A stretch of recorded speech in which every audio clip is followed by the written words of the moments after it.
You're standing in front of a mirror. Maybe it's after a shower, maybe you're just changing clothes, doesn't matter. And then you notice it.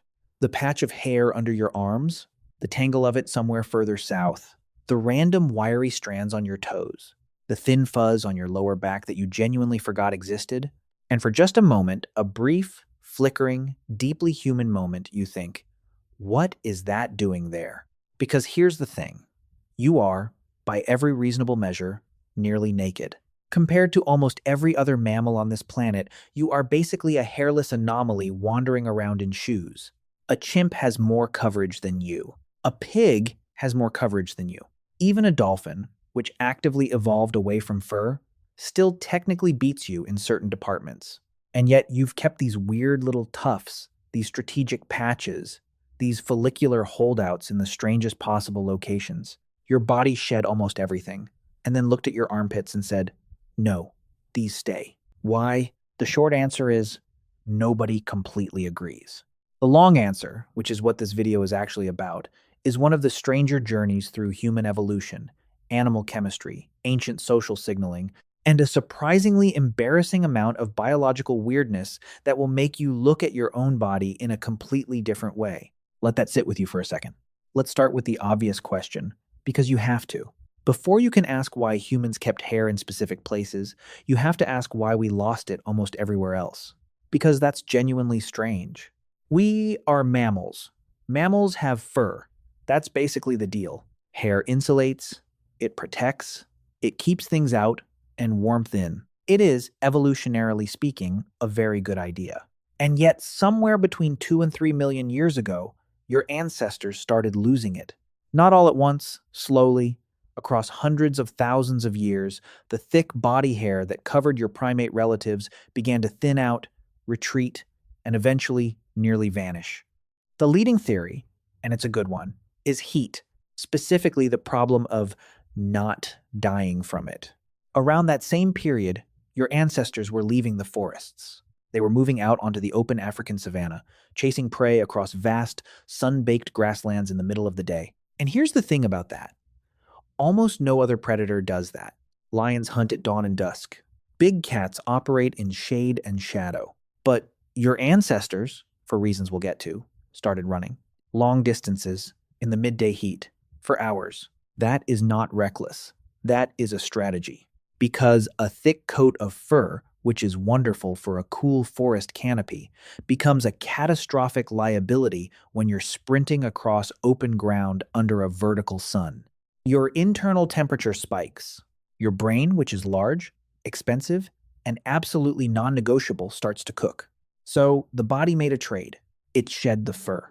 It developed more sweat glands, millions more than any other primate, turning the entire skin surface into a cooling system of almost miraculous efficiency. You became, in essence, a living radiator wrapped in a thin layer of damp skin. It's not glamorous, but it worked. There's a reason you can outrun a horse, not in a sprint, obviously, but over 20 miles on a hot day, you win. There are cultures that still practice persistence hunting to this day. The Kalahari Sand people, researchers documented in the early 2000s, would literally chase an antelope until the animal collapsed from heat exhaustion while the hunter remained functional. Because the animal has fur. You don't. Your cooling system is just better. Now let that sink in. So the body decided, fur bad, sweat good. But then evolution looked at the armpit and the groin and the top of your head and apparently said, actually, no, not those. And that's the part that needs explaining. Because if the whole point was thermoregulation and cooling, why didn't the optimization go all the way? Why these specific locations? This is where it gets fascinating. Let's take the head first, because it's the easiest. Your skull contains your brain, which is a metabolic furnace running hot all the time, and your brain is the one organ you absolutely cannot afford to overheat. The hair on your head does something your bare skin alone can't quite manage. It creates a microclimate, a layer of insulating air between the sun and your scalp. On a hot day, head hair actually keeps your brain cooler than a bare scalp would because it blocks direct solar radiation while allowing air to circulate underneath. It's a shade structure you grew yourself. In cold environments, it also traps warmth. It is, in other words, a perfect two-directional thermal tool sitting directly on top of your most important organ. Keeping that one makes obvious sense. But your armpits, your groin, your legs on some people more than others, which is a whole other conversation, those are harder to explain, and the explanations are considerably more interesting. Here is a sentence that is going to feel slightly uncomfortable. Your armpit hair is a scent delivery system, and it has been for a very long time, serving a social function that modern deodorant has mostly buried, but not eliminated. Let's back up. Your skin contains two kinds of sweat glands. The ones you think about, the ones that soak your shirt during a presentation, are called eccrine glands, and they're all over your body. They produce mostly water and salt. They're your cooling mechanism. But there's a second type called apocrine glands, and they're clustered in very specific locations. Your armpits, your groin, around your nipples. Apocrine glands don't produce watery sweat. They produce a thicker, protein-rich secretion. And on its own, that secretion is actually odorless. The smell, the one you're now very aware of, comes later, when bacteria on your skin break down those proteins into volatile compounds called thioalcohols and androstenone and a whole cocktail of other molecules. And here's where the hair comes in.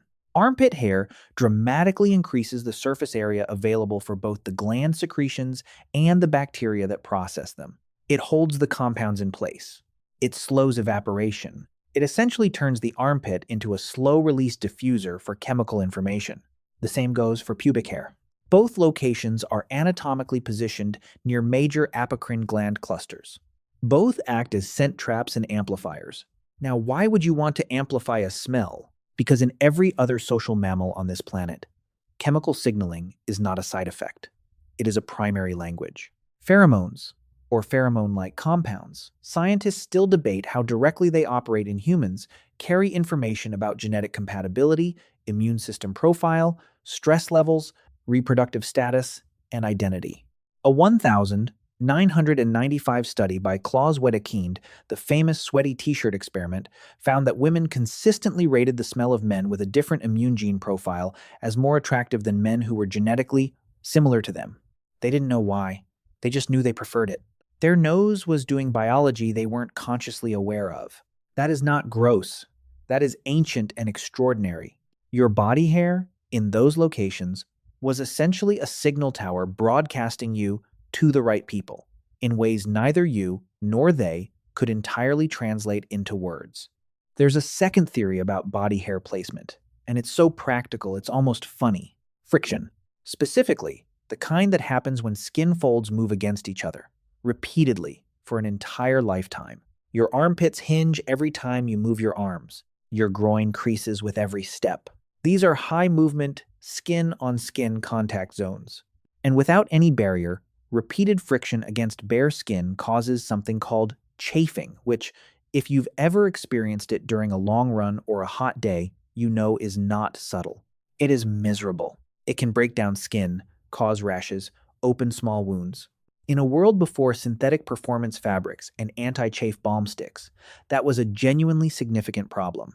A small wound in the armpit or groin of a prehistoric human wasn't just uncomfortable, it was an infection risk, a liability. Hair creates a buffer. It reduces direct skin-to-skin contact. It allows micro-movement. It is, in effect, a built-in mechanical solution to a mechanical problem. Some researchers argue that the friction explanation alone is enough to account for the retained hair in those locations, independent of any chemical signaling function. Which brings us to something worth thinking about. Both explanations might be right. Evolution rarely does things for one reason. The armpit hair that helped your ancestors broadcast their genetic identity also reduced the chance of their armpit skin tearing open on a long hunt. Function stacks on function. The body is efficient like that. Let's talk about eyebrows, because they deserve their own moment. Eyebrows are, by any objective standard, one of the stranger features of the human face. Two horizontal strips of hair sitting above the eyes on a creature that lost almost all its other facial hair. And yet here they are. Emphatic, expressive, apparently non-negotiable. A 2003 study from MIT actually tried to find out what happens when you remove them. Researchers showed participants photographs of celebrities with digitally erased eyebrows and asked them to identify who they were looking at. The results were startling. People were significantly worse at recognizing familiar faces without eyebrows than they were at recognizing faces without eyes. Without eyes? Eyebrows, it turns out, are one of the primary tools your brain uses to read a face from a distance and lock onto identity. But they're more than that. Eyebrows are an emotion broadcast system. The entire grammar of human facial expression runs through them. Raised inner corners signal sadness or worry. Flattened and drawn together signal anger. A single raised brow signals skepticism. Rapid double raised signals greeting and recognition the eyebrow flash, which happens cross-culturally, spontaneously, in milliseconds, and which humans share with several other primates. You do it without knowing you're doing it. The person across the room sees it and feels acknowledged, even if neither of you can explain exactly what just happened. In a species that evolved radical social complexity, that lives in large groups, that depends on cooperation, that reads other people's intentions as a survival skill, a face that can broadcast fine-grained emotional states from across a clearing is not a cosmetic feature. It is infrastructure. Your eyebrows are social hardware. Okay, now for the ones that are harder to defend. Because the scent tower argument covers your armpits and groin, the thermoregulation argument covers your head, the expression argument covers your eyebrows. But what about the random wiry hairs that appear on the tops of your toes? The faint fuzz on your lower back? The occasional hair that grows somewhere on your body with absolutely no apparent purpose? Here's the honest answer. Those are probably remnants. Evolutionary leftovers. The ghost signal of a coat that used to cover all of you and hasn't quite gotten the memo that it's no longer needed. Your genome still carries the instructions for full body hair coverage. Those instructions are largely switched off, but not entirely, and not uniformly. Individual genes express themselves differently from person to person, which is why some people have dense arm hair and others have almost none, why some grow hair on the backs of their hands and some don't, why some men develop a full back coverage situation in their 30s, that their genome apparently had in storage the whole time. The hair on the tops of your toes, specifically, is thought to be a remnant of the hair that covered your primate ancestors' feet. Feet that were used as grasping tools, that spent time in trees, that needed protection. Your feet no longer do those things, but the follicles are still there, still firing, still producing something, just less of it. Just a shadow of the original instruction. Think of it like a letter that was written for a world that no longer exists, being reread in a world that doesn't quite know what to do with it. Here's the one that nobody really wants to talk about, but everybody wonders about. The pubic hair. Specifically, why? Given that body hair was apparently a significant enough liability that the body shed almost all of it, why did this particular location keep such a substantial amount? The scent amplifier argument applies here too, as we already covered. But there's a second layer. Pubic hair also contains a physical record of a biological milestone. It appears at puberty, not before, not in infancy, and its presence, in evolutionary terms, functioned as a visible signal, a readiness marker. In a social species where reproductive pairing was a high-stakes, information-intensive process, a visible physical signal of reproductive maturity, one that didn't require words, that broadcast across a social group that couldn't be faked had real communicative value. This is the part where you realize that almost nothing your body does is accidental, even when it looks like it is. The hair you find embarrassing or confusing or just weird is doing something or used to do something that mattered enough to survive millions of years of brutal evolutionary filtering. It got through, it's still here. There's a reason for that. There's a thought I want to leave you with, and it might require you to sit with it for a moment. The body you're walking around in right now is not a finished product. It is a draft. A very long, very heavily revised draft, written over millions of years by a process that doesn't plan ahead, doesn't have an end goal, and doesn't clean up its own rough edges. It just keeps the stuff that works and slowly lets the rest fade slowly enough that some of it is still here, still running old code. The hair on your toes is that old code. So is the faint fuzz on your lower back.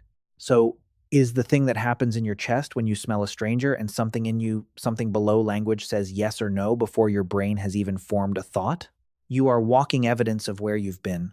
Every patch, every tuft, every wiry outlier is a timestamp, a note left by a version of you who lived closer to the ground, moved faster, smelled the world more carefully, and understood, without understanding, that other people's bodies were full of information worth reading.